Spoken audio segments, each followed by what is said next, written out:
views expressed on this program are those of the hosts, guests, and callers, and are not necessarily those of this station, its management, or other advertisers. You're listening to Transformation Talk Radio.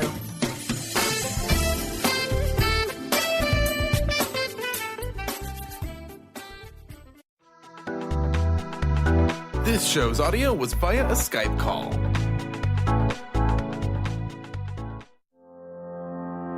Are you ready to stop stress, anxiety, and low self-esteem from running your life?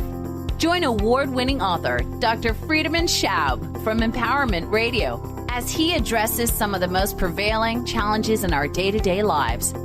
Find out how you can use the power of your mind to overcome self-sabotaging patterns and build a solid foundation of confidence and self-respect. Learn cutting-edge tools and approach every day with great ease, joy, and purpose. This is the time to empower yourself. Now, here's your host, Dr. Friedemann Schaub.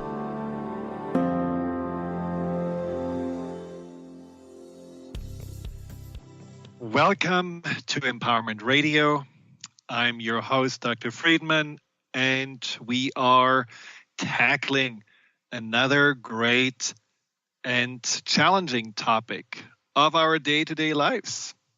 I mean, I love to look at the nooks and crannies of our lives that we somehow accept, tolerate, or struggle with, that are still in need and also have the opportunity to be much better. And I'm talking especially about relationships. Now, I'm not talking about relationships only with the people we care about or those that we are really struggling with. I'm talking about the relationships with all aspects of our life, including, of course, the relationship with ourselves. Now, today is a goodie because this is a topic that I have been struggling with for a long time until I met my wife about 20 years ago now. And so I want to share with you a little bit about that journey. And I can imagine that some of you are struggling with that as well. Now, before we go there, let's listen to these statements and just notice what happens inside of you. It is hard to be honest. Honesty is a limiting resource. I cannot control whether I am honest or not. Honesty is the root of all evil. It's wrong to want to be honest when so many people are lying. More honesty means more problems. I can either be honest or be happy. Now that sounds all strange, doesn't it? Now, honesty is a value of mine, and I think for many of you, you also would say, no, I love being honest. So when you hear it, though, and when you imagine how your mindset would have probably been shaped if you would have heard those statements every day as you grew up, maybe you would look at honesty a little bit more, with suspicion. Maybe you would reject it. Maybe you would become president of the United States. Who knows? But the point is that it's not about honesty, what we talk about, but it's about how our beliefs can change the relationship to one of the most probably central parts of our life, whether we like it or not. And what I'm talking about is money. Yes, money. And how many of us are not really liking to talk about money simply because either we feel there is never enough, or those statements with money sound much more familiar and much more true. It's hard to have money. Money is a limiting resource. I cannot control whether I have money or not. Money is the root of all evil.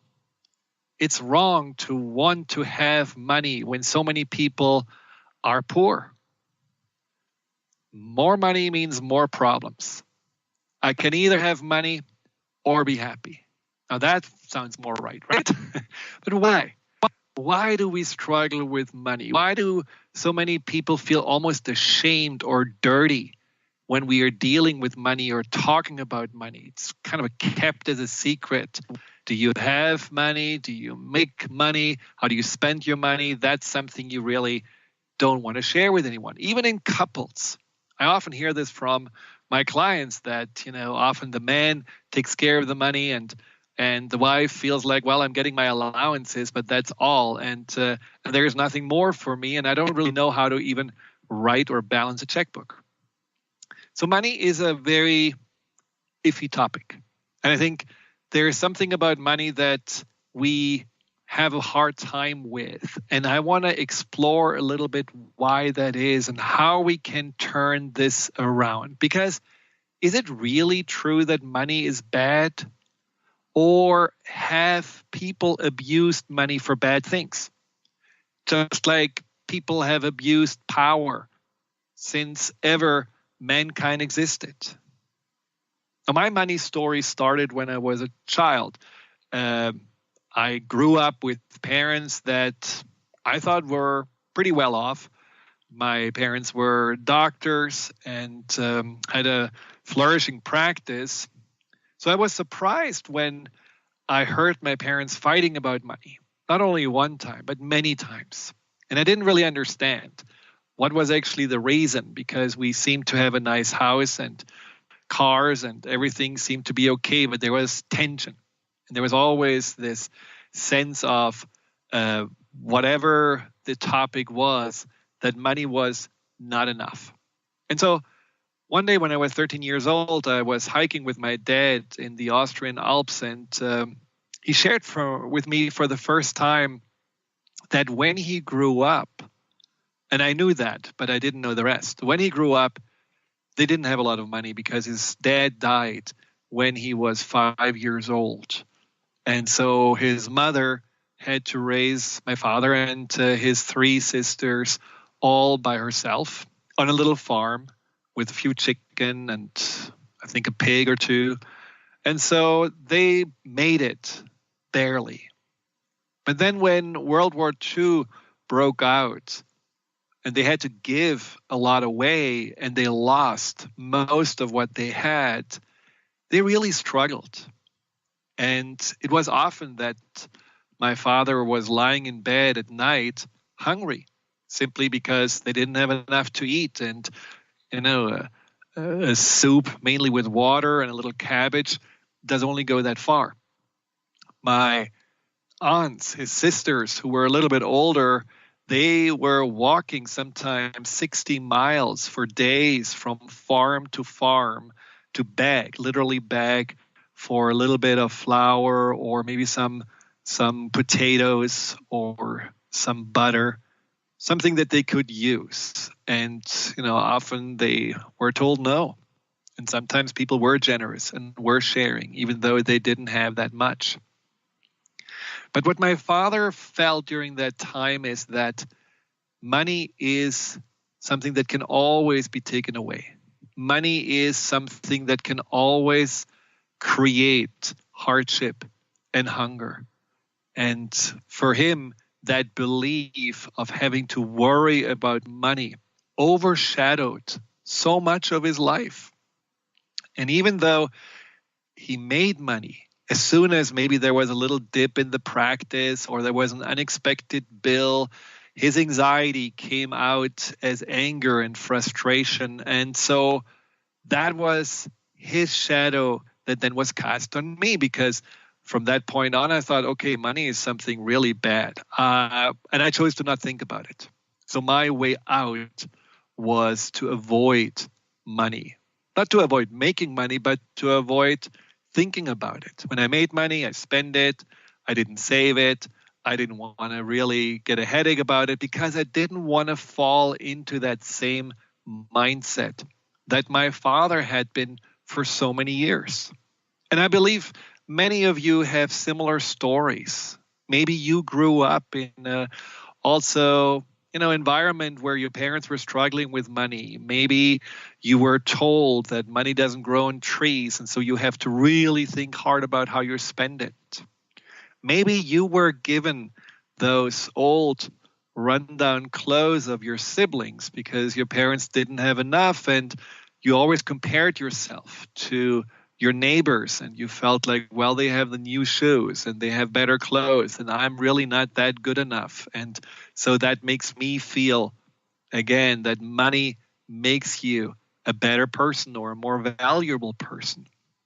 So think about for a moment what your money imprints are and what your money mindset is. And think about how that may have then affected how you were dealing with money, how you were maybe using money in ways that it keeps you feeling trapped, or you focus on money in a way that just makes you feel always somehow limited by it. Now, what we want to work on today or talk about today is how to shift that, how to identify in the first place your money mindset and how it may limit you, and how money may be something much easier to relate to than you think, and how to replace limiting beliefs around money and finances. Because limiting beliefs are those filters of the subconscious mind. Sometimes I talk about how limiting beliefs are like the laws of our own inner universe. When you have a limiting belief, you basically are seeing through those distorted glasses at something that other people may see completely differently. And that is what happened for me when I met my wife and she just didn't have the same imprints, the same programmings about money. She actually had a very, kind of open mind about it. She felt this is energy, this is some neutral resource, this is something that I enjoy when I receive it. I love to see what it can do for me. I love to see what difference it can make for others. So she saw money so much more as something positive in the flow that just needs to be respected, appreciated, and attended to, just like you would with your physical health or with your animals or your environment or your relationships. And so that is when I learned that when we take stewardship of our life and approach each of its aspects, even money, or especially money, with a sound mixture of commitment, curiosity, and creativity, those negative associations and patterns fall away. They become neutralized. But if you want to really shift out of this consciousness that limits you in whatever way, and we're going to talk about it after the break, around money, then you need to identify and replace those limiting beliefs. And that's what we're going to tackle after the break. So stay tuned. We will be right back.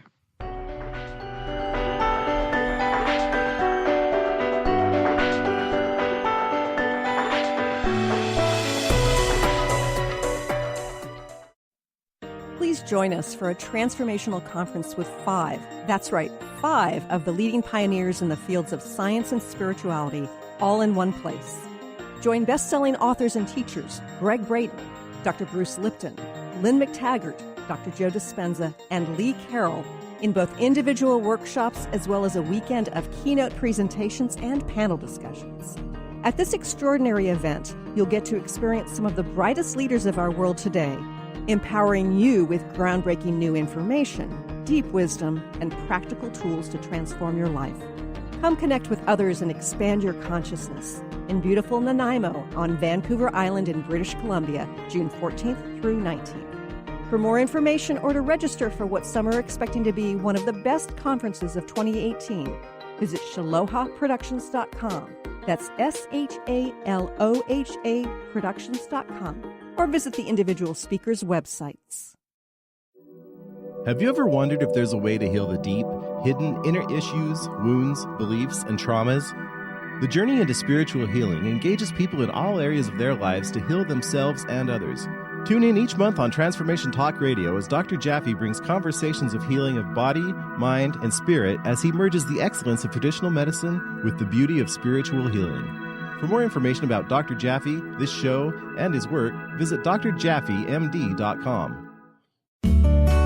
Practice living in wholeness with the body tune-up. 6 classes for $89 designed for radical self-healing and self-regeneration. Heal the deepest root of any challenge. The mental body was programmed in negativity, not good enough, separate from source. You're too much, you'll never make it. The emotional body holds all the pain and trauma of emotional suppression, all the pain from this life and life's past. The spiritual body is the place you connect with your higher power, your higher self, with the image and likeness of the One. The physical body houses and expresses the other 3 bodies every day. Go to CorneliaStephanie.com. Evolve, become a practitioner. We need to heal, integrate, and bring into wholeness and harmony the physical body, addressing all the other bodies in order to live in our true, authentic nature. What is a brilliant culture, and how do we create them? Why are they important? Claudette Rowley has created a breakthrough 5-step process to help you align your culture with your business strategy for exceptional results. Looking for a culture that drives organizational excellence? Listen to Cultural Brilliance Radio, the second and fourth Friday of each month at 10 a.m. Pacific and 1 p.m. Eastern on Transformation Talk Radio. To learn more or work with Claudette, visit culturalbrilliance.com.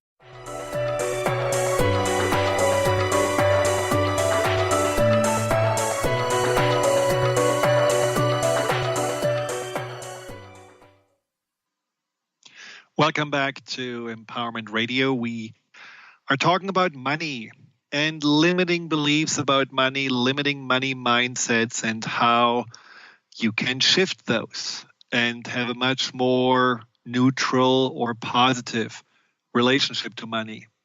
Now, if you have a story that you would like to share about money, how you shifted out of scarcity consciousness, or how you shifted away from seeing money as something more negative, and then started to embrace it in a more positive and empowering way. Or if you have any questions on how to do that shift, call in at 800-930-2819. That's 800-930-2819. And you can also just type in a question or comment into the chat box on Transformation Talk Radio.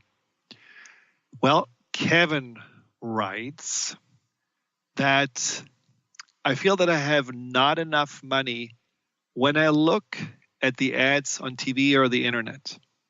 Somehow they tell me I don't have enough. I need to spend more to fit in and to measure up, to be adequate. Otherwise, I am not enough. How can I shift this? Well, when you have that kind of mindset, then you basically feel like money buys you worth in the eyes of others, but also a sense of self-worth. And that's definitely what ads are all about. I mean, if ads would tell you, you have everything you need, there is nothing else for you to purchase, be happy, and go your way, well, they probably wouldn't do their jobs because they want to sell you something. But we do get bombarded by ads. The other day, I heard that there are 2,000 or 3,000 ads per day that we are seeing, often subconsciously as we are browsing on the internet or just watching TV or listening on the radio, but it just is a bombardment of that not having enough or not being enough message. So I understand that this is something that really makes you struggle with money. But first of all, try to think about what is your identity? Because money is not who you are. Money is not your identity, and money doesn't define you, just like your job, your relationship, your dog doesn't define you. They are all simply aspects, extensions of you, and you can use money as energy to manage, to work, to play with, whatever. But it's an extension. It's not really who you are. And I think just bringing it back to yourself will also make you feel, less prone to get triggered because you don't identify yourself with what you should or not purchase, but more with who you are, which is invaluable, something you cannot really buy because there's only one Kevin like you, and that is more than enough. But then also try to understand how this may have been something from the past that you already have gotten as a message. And this is what we want to talk about, these patterns and these limiting beliefs and how you can replace them. So before we go there, let's talk about those patterns. Now, Kevin, you described the pattern of wanting to maybe spend more to be more.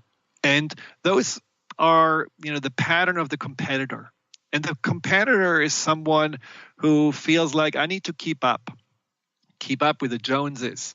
I need to make sure that I have that new watch and that I am in line for the newest iPhone, and that Tesla is something I am getting in the garage, because that all makes me feel like, yes, I am somebody in our society. And often those are people that have been growing up poor, that saw themselves on the wrong side of the track, and they have a deep-seated insecurity about themselves because maybe there was any kind of ridicule happening for the wrong clothes, or maybe there was a feeling of, shame for a parent who wasn't making that much money or wasn't that educated. And so money was always something that was hard to get, and almost like I was not born into it.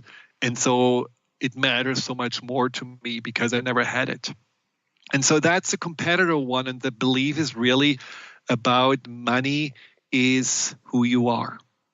And then there are the avoider patterns. I mentioned myself not wanting to deal, not wanting to look at it. Some people don't look at their bills. They're piling up in the drawer, or they don't pay their taxes, or they don't even have a savings account. And there is a limiting belief about that money is too hard to handle, and that money causes problems. And that is often connected to fighting parents, people, that grew up in a household where money was maybe hardship. It could be after divorce, or maybe a parent lost a job. And so money was always that point of contention. That's when the dad got drunk because of the money problem. So that when the mother cried because they didn't really have enough to, maybe even buy some meat for the weekends. And so that is something where money, just like in my case, is something where you just don't want to think about it. You just go into that kind of denial. And unfortunately, it doesn't make you feel more empowered with money. Whatever you avoid, it becomes bigger, and it becomes in your mind something that becomes more overwhelming, and therefore even more to be avoided. Then there are the spenders, those people that are getting $1, spending $1.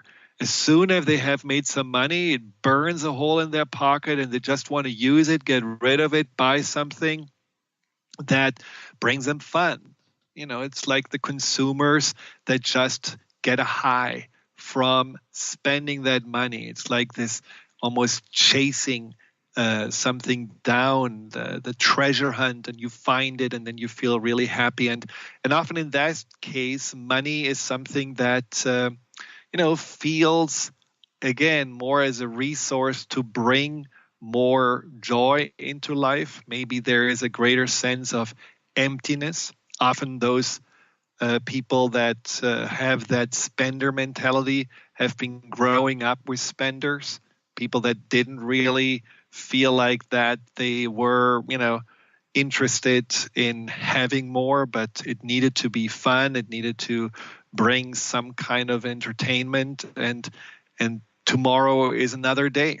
So that kind of procrastination about money is often underneath that spender mentality. And it can also be a rebellious response to a parent who was a penny pincher, and it was always very tight. And then you say, now, as soon as I'm going to make money, I will be the opposite. How often do we do that? Just become the opposite of our parents, only to find out that that is not really who we are either. And then there are those that are the pleasers, those that are, as soon as they have money, spend it on their friends. They give generous gifts to their family. They are giving great donations to the neighborhood homeless shelter. Wonderful things, but at the end, it's also a form of not really managing the money. And that is often connected to the belief of not being enough, and that money is able to buy love, recognition, or some kind of an appreciation. And then there are the boasters, those that just love to wheel and deal, invest and sell, and they may have the most money that you can imagine. They may be gazillionaires, but if they can make an extra dime because somehow they found a great deal, their day is made. They are happy. And for them, money is more like a sport, a challenge, but also a purpose. And it doesn't matter what they can do with money. It's all about just making it. Money in itself becomes the reason to be. And for those, money is power. It equals success. Money is their identity and reason to be. And again, that is a very distorted and limiting connection to an energy, because all of a sudden it becomes the center of attention. And the last one that I want to talk about as a pattern and the belief underneath is the saver, the one that is looking at every penny, who is afraid of spending anything, who always, maybe just wears out the shoes for 10 years, who is still driving a clunker car, who is somehow tight and miserly because they certainly see money as security. Not having money is something that is haunting them. So they feel the best when they have the most in the bank account, even though they are not really spending this money ever. And those are people that are often in their older years, still not saying, well, I have, maybe 10 years to live. Let's live a little. No, it's the same story, because money becomes for them the security blanket. Money becomes for them the gravity to stand on. And that is, again, a very limiting perspective of money, giving money that power to make you feel safe, because money cannot make you feel safe, as these examples show. No matter how much money you have, they still don't feel safe. So how can we change this? Maybe you have recognized yourself in one or the other of those patterns and beliefs, and maybe you're saying like, well, great, now I know I'm a competitor, or I'm a saver, or a spender, an avoider, but now what? What are you going to do with that? When we come back, we will talk about how to change those mindsets and the underlying beliefs.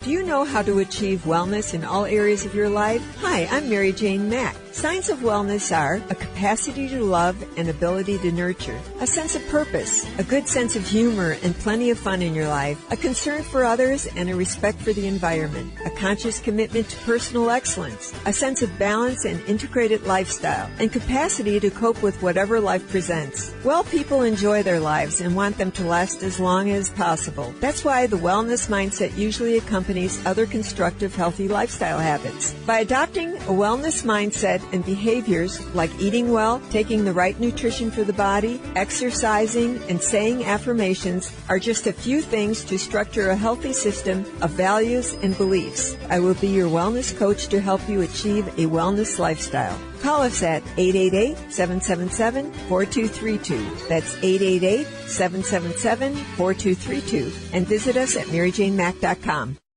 Ignite your inner magic on Grow Your Soul Radio with Jane Matanga. Tune in each month on Transformation Talk Radio as host Jane Matanga explores how to overcome your fears to help you gain the inspiration you need to awaken your path to joy. Learn the way to life mastery and the enlightened path with Grow Your Soul Radio. For more information on Jane Matanga and her work, visit enlightened-path.com.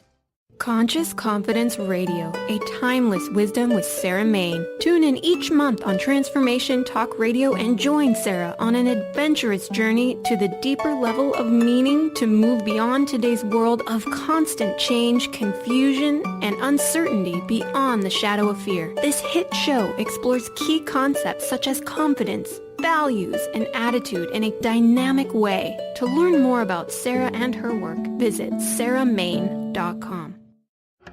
Hi, I'm Steve Kramer of Spirit Fire Radio, and I believe that meditation changes everything. It leads us in the direction of greater well-being, and that's a fact.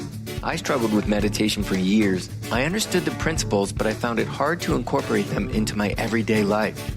Spirit Fire's meditation practice changed that.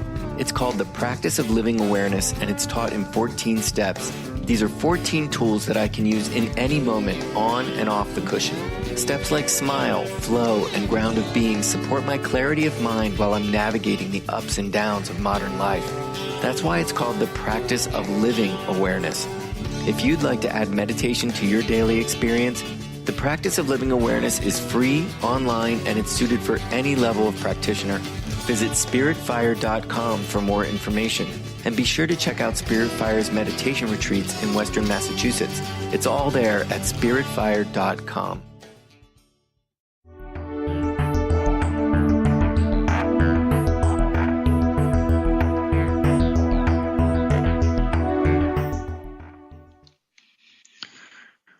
Welcome back to Empowerment Radio. We are talking about limiting beliefs around money and how to change them.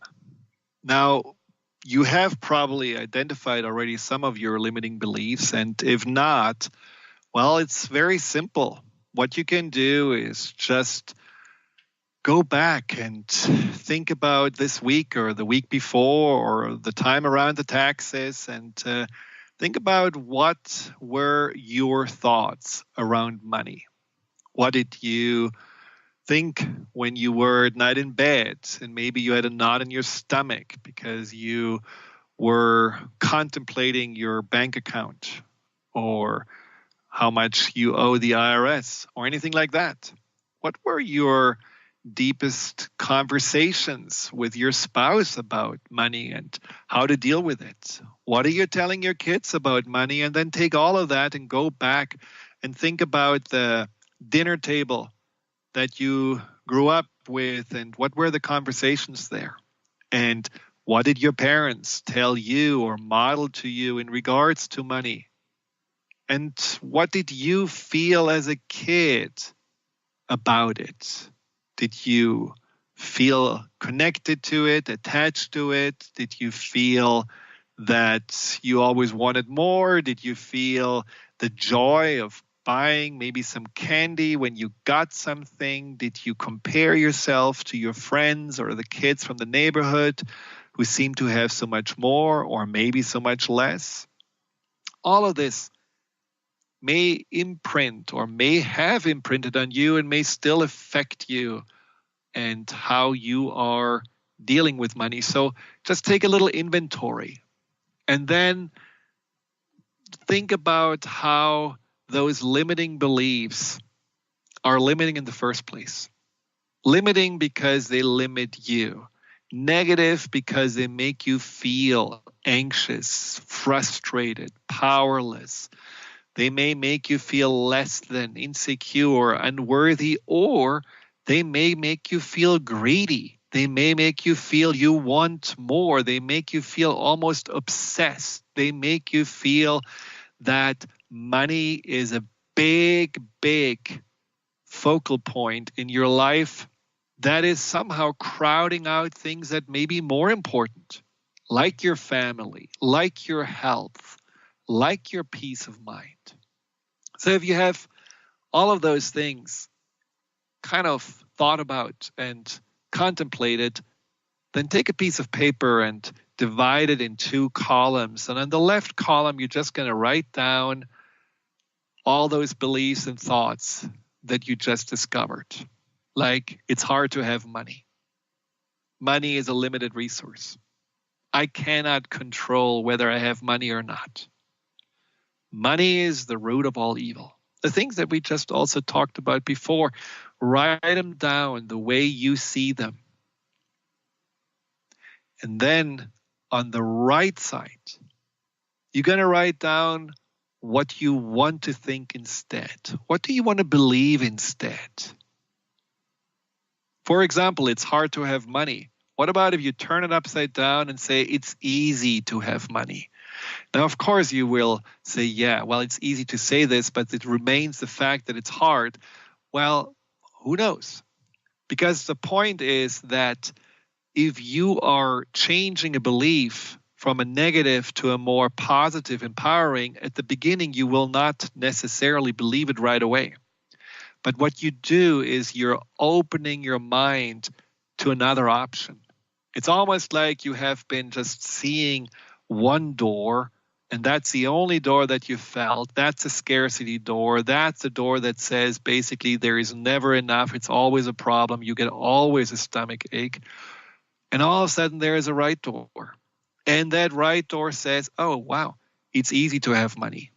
And then maybe because you see that other perspective, you will see more and more examples of that it can be actually easy.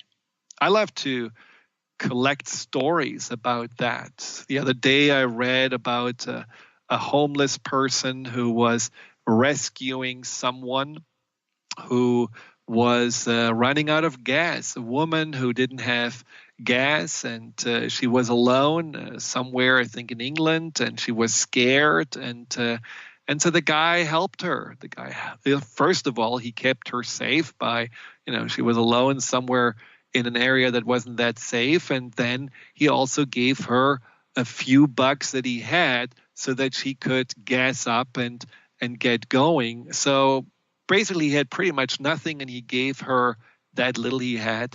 Well, the nice thing about the story was that, of course, with the help of social media, something like this goes viral, and all of a sudden, people were seeing this man for what he was.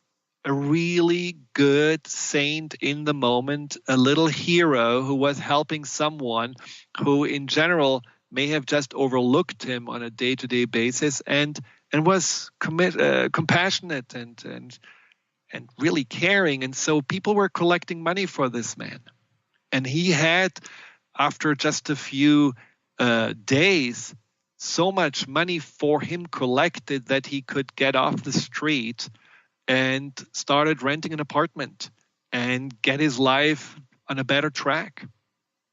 Or this other man who was walking every day, I think for almost 2 hours from home to work, because there was no bus line, there was no connection, and he didn't make a lot of money, so he had to walk 2 hours to work, 2 hours back. And he was already in his late 50s or early 60s, but he had to provide for his family. It's a man who doesn't complain, a man who just is fully committed and just keeps on going. And again, that story was somehow published in some social media outlet. People admired his commitment, admired his care, collected money for him, and he could buy a car.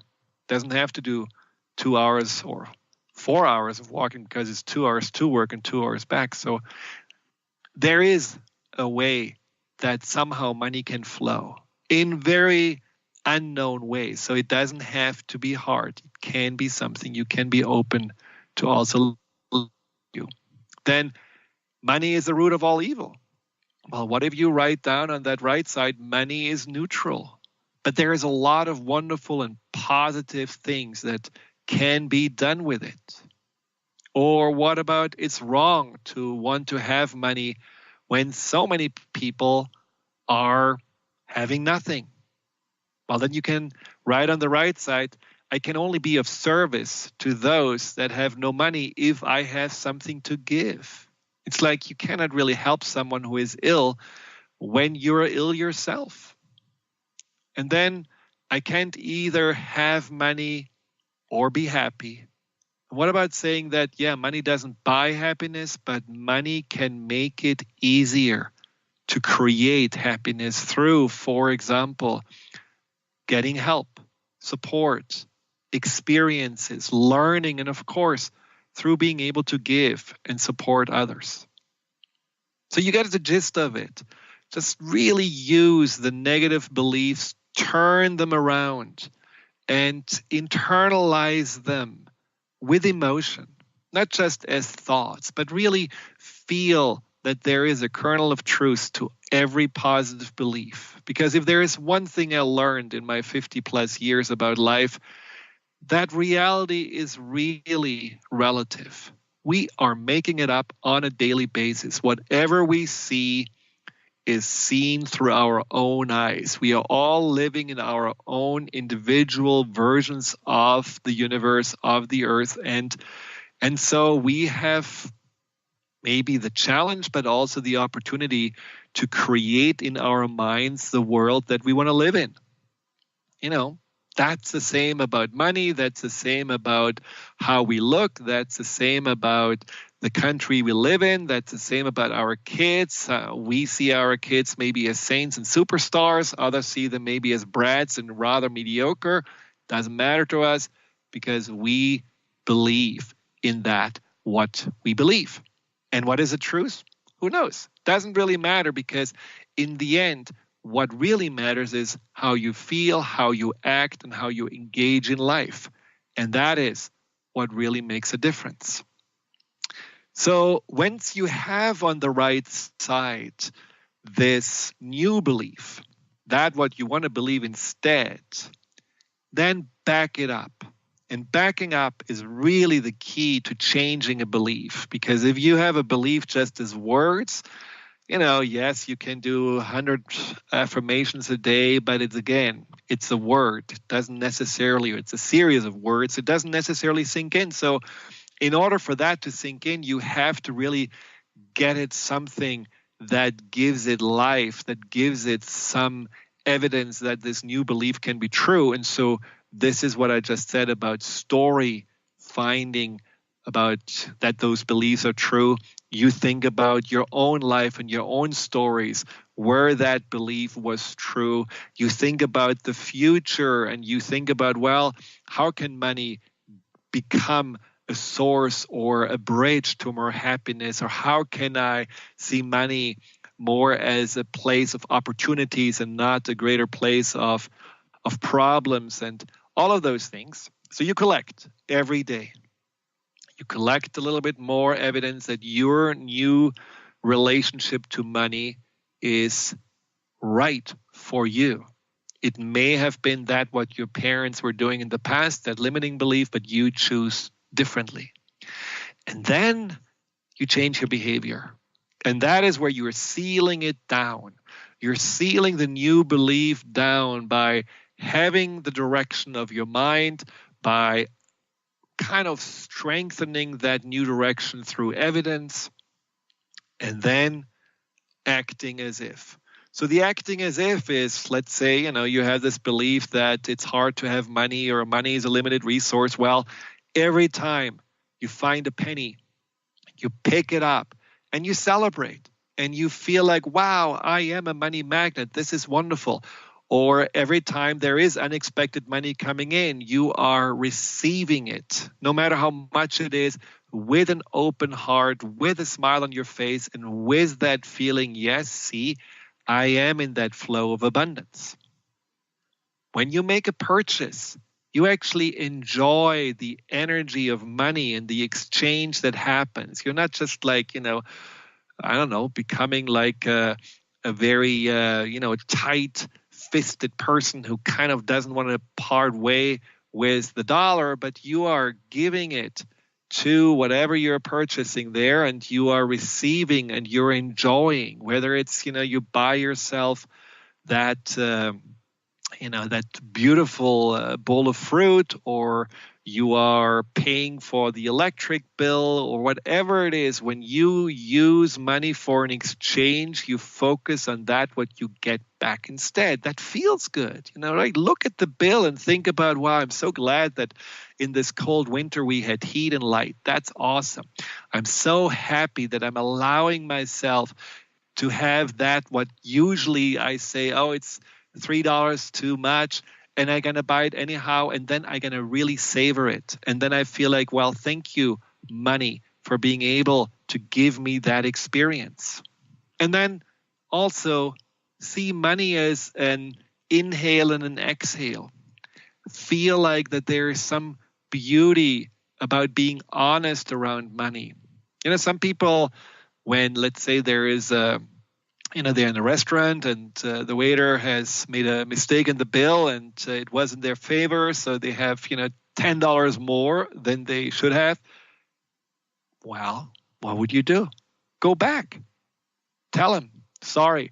And I think, that honesty with money, or that where you feel like, I want to honor also other people's money by showing that I respect their work and I respect that it's theirs, and just that kind of honesty also creates then for you that image of, no, money doesn't create evil. Money is not bad. I can actually do a lot of good things, and money can, when I pay attention to it, when I become a steward of it, money can make me even a better person.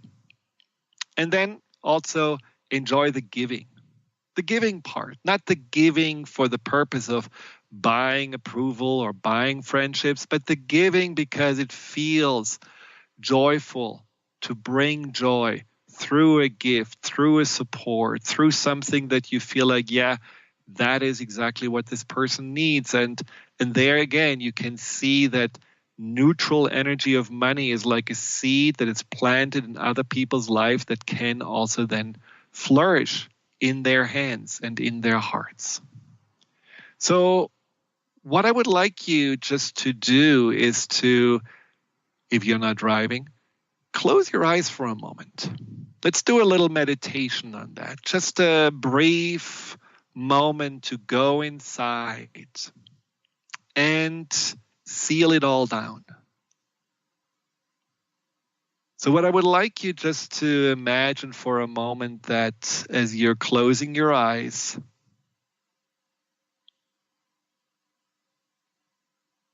and as you let your breath become nice and slow, and maybe we can hear a little meditation music in the background.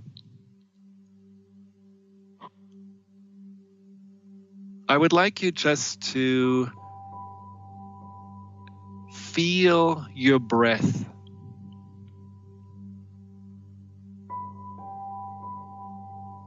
Letting your breath slow your mind down.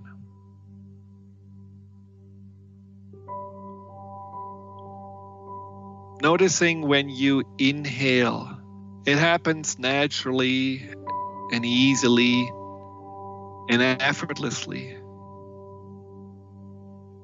And when you let go, you can just gently release.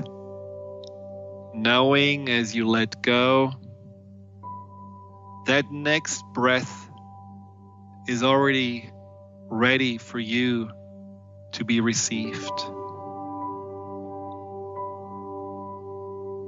Feel that the breath, the inhale, the brief holding, the exhale is a perfect metaphor for all the energy in life, including money. And let yourself, through your breath, be reminded that there is a constant circulation and flow that you are a part of. In the past, maybe you were more prone to only inhale and never let go. Or maybe you only released and never held on. Maybe you were holding it so tightly that somehow you were not willing and able to let something new in because you never let anything out. Notice with your own breathing when you try to watch now even closer, inhaling, holding, and exhaling. And maybe you just try this each for 5 seconds. Inhaling for 5, holding for 5, exhaling for 5. Maybe you notice that one of those 3 aspects is harder for you. And maybe you can then also notice that this is a pattern in your life, that it's harder for you to let in. Maybe it's harder for you to hold and preserve, or maybe it's really difficult for you to release. But you can change, and changing is easy. You have changed many times in your life. You have grown in many ways. And so you can also change and release all those thoughts and beliefs about money. Just imagine how you can be a steward of your life and a steward of your finances. Imagine how you would, as a steward, take care of a garden. How you would prepare the soil, plant the seeds, water and fertilize. How you would protect the seedlings and support the growth until one day you're ready to harvest the fruit. But in the meantime, you would be committed to your garden and all the plants within it. You would be a steward who would feel a mixture of pride, awe, responsibility, caring and commitment.